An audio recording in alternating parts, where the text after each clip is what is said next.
Bonjour et bienvenue dans le flash quotidien des marchés du mercredi 16 mai 2012 où nous allons bien sûr analyser les perspectives du jour.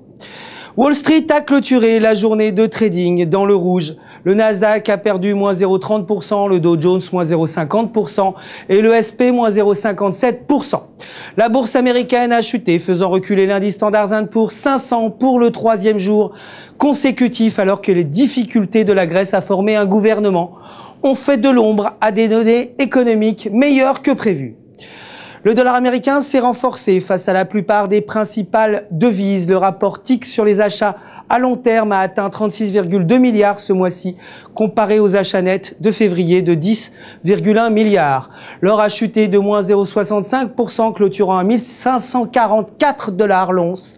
Le pétrole brut a également chuté de 1% pour atteindre son niveau le plus bas depuis 5 mois à 93 $ le baril. Tant qu'elle s'échange en dessous du niveau de résistance à 1,2820, la paire euro-US dollar conserve un élan négatif et pourrait reculer jusqu'au niveau de support à 1,2700. Dans le cas inverse, elle pourrait à nouveau remonter à 1,2850. Aujourd'hui, l'indice CPI devrait gagner 1,50% contre 1,60% auparavant. L'élan de la paire livre US dollar reste baissier si elle maintient son niveau de résistance à 1,6060. Le RSI est proche de 27, ce qui signifie une tendance toujours baissière.